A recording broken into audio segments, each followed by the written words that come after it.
نماز ایک واحد حکم ہے جسے اللہ نے آسمان سے وحی کے ذریعے نہیں اتارا بلکہ اپنے محبوب محمد صلی اللہ علیہ وسلم کو آسمان پر بلا کر تحفے میں دیا ہے۔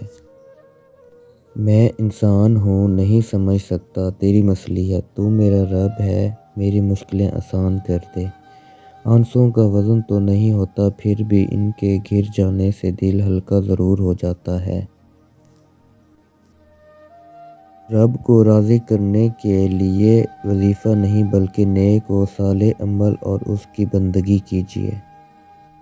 خوبصورت ہونا اچھا نہیں ہے، اچھا ہونا خوبصورت ہے۔ اہم بات، ہمارے جھگڑے اس لیے بھی ختم نہیں ہوتے کیونکہ ہم جھگڑوں کو جھگڑوں سے ہی ختم کرنے کی کوشش کرتے ہیں۔ آپ کے الفاظ ردی ہیں اگر سامنے والا کباڑیا ہو۔ پرندوں کو دانہ ڈالنے والا ہر شخص ہمدرد نہیں ہوتا۔ بہت سے لوگوں نے جال بچھا رکھا ہوتا ہے، اسی طرح بہت سے لوگ ہمدرد بن کر آپ کے قریب آ جاتے ہیں اور جب آپ بھروسہ کرنے لگتے ہیں تو آپ کو دھوکہ دینے سے گریز نہیں کرتے۔ حضرت علی رضی اللہ تعالیٰ عنہ نے فرمایا، اپنا سر اونچا رکھو کہ تم کسی سے نہیں ڈرتے، لیکن اپنی نگاہیں نیچے رکھو تاکہ پتہ چلے تم ایک باعزت گھرانے سے تعلق رکھتے ہو۔ حضرت علی رضی اللہ تعالیٰ عنہ نے فرمایا، جو ذات رات کو درختوں پر بیٹھے پرندوں کو نیند میں گرنے نہیں دیتی، وہ ذات انسان کو کیسے بے یار و مددگار چھوڑ سکتی ہے۔ مشکل دستک دے تو خوف زدہ نہ ہو، آگے بڑھ کر دروازہ کھول دیں کیونکہ کامیابی ہمیشہ مشکل کا بھیس بدل کر آتی ہے۔ حضرت عرباض بن ساریہ رضی اللہ تعالیٰ عنہ بیان کرتے ہیں کہ نبی کریم صلی اللہ علیہ وسلم نے ارشاد فرمایا، میرے بعد جو شخص زندہ رہے گا وہ بہت زیادہ اختلافات دیکھے گا۔ تم پر لازم ہے کہ میری سنت اختیار کرو اور ہدایت یافتہ خلفائے راشدین کی سنت اختیار کرو اور اسے مضبوطی سے تھامے رکھو۔ رسول اللہ صلی اللہ علیہ وسلم نے ارشاد فرمایا، بے شک آدمی گناہوں کی وجہ سے رزق سے محروم کر دیا جاتا ہے۔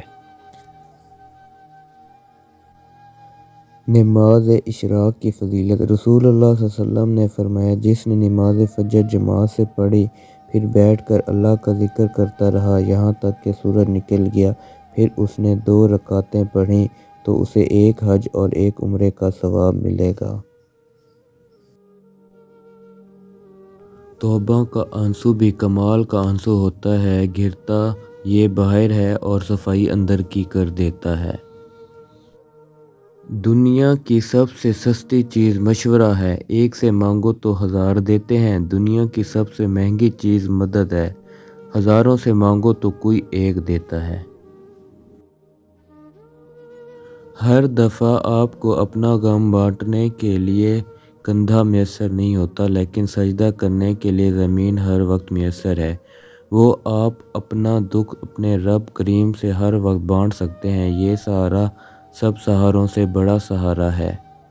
رسول اللہ صلی اللہ علیہ وسلم نے فرمایا، ایک شخص راستے پر چل رہا تھا، اس نے وہاں کانٹے دار ڈالی دیکھی، اس نے اسے اٹھا لیا تو اللہ تعالیٰ نے اس کا یہ عمل قبول کیا اور اس کی مغفرت کر دی۔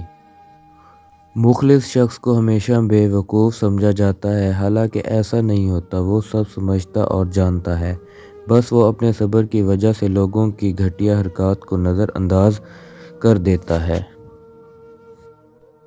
مرد کا حیا دار ہونا بھی اتنا ہی ضروری ہے جتنا عورت کا، کیونکہ حدیث مبارک کہ قیامت تک آنے والے امت محمد صلی اللہ علیہ وسلم کے ہر فرد کے لیے ہے، چاہے وہ مرد ہو یا عورت۔ حیا ایمان کا حصہ ہے۔ صبر اور قدر ہر کسی کے بس کی بات نہیں ہوتی، یہ وہی بندہ کر سکتا ہے جو اعلیٰ ظرف ہوتا ہے۔ ہمیشہ جوڑنے کی کوشش کیجیے، توڑنے کی نہیں۔ دنیا میں سوئی بن کر رہیں، کینچی بن کر نہیں، کیونکہ سوئی 2 کو 1 کر دیتی ہے اور کینچی 1 کو 2 کر دیتی ہے۔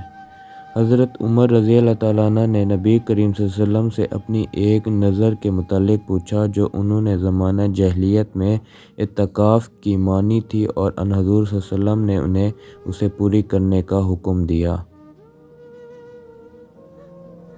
پرندے جب کھاتے ہیں ان کا سر جھک جاتا ہے، اور جب پانی پیتے ہیں تو ان کی نگاہ آسمان پر اٹھ جاتی ہے۔ یہ عاجزی اور شکر گزاری کی خوبصورت مثال ہے۔ اللہ ہمیں عاجزی اور شکر گزاری عطا فرمائے، آمین۔ اے اللہ پاک، ہم اقرار کرتے ہیں کہ تو ہی ہمارا رب ہے۔ اے اللہ، ہم پریشان ہیں، تو ہمیں ہر طرح کی پریشانیوں سے نجات دے اور ہماری زندگی میں آسانیاں اور خوشیاں نازل فرما، آمین یا اللہ پاک، آمین۔ لوگ حرام کھا کر کس منہ سے شکوہ اللہ سے کرتے ہیں؟ روزی میں برکت نہیں، زندگی میں سکون نہیں، دعاؤں میں اثر نہیں۔ کیا فرق پڑتا ہے ہمارے پاس کتنے لاکھ، کتنے کروڑ، کتنے گھر، کتنی گاڑیاں؟ کھانی تو بس 2 روٹیاں ہی ہیں، جینا تو بس ایک ہی زندگی ہے۔ فرق اس بات سے پڑتا ہے کتنے پل ہم نے خوشی سے بتائے، کتنے لوگ ہماری وجہ سے خوشی سے جیے۔ الجھنا چھوڑ دیں ایسی چیزوں سے، حالات سے اور لوگوں سے جن کو آپ بدل نہیں سکتے۔ اپنی توجہ اس پر مرکوز کریں جسے آپ بدل سکتے ہیں، یعنی کہ اپنا آپ۔ ہماری غلطیاں ہمارے سامنے ہمارا رب نہیں لاتا، وہ تو غفور اور رحیم ہے، وہ تو معاف کرنے والا ہے، وہ تو گناہوں کو ثواب میں بدل ڈالتا ہے۔ یہ سب کچھ ہمارے ساتھ ہم جیسے انسان کرتے ہیں، کیونکہ ان میں ضعف نہیں ہوتا، کسی کو نہیں بخش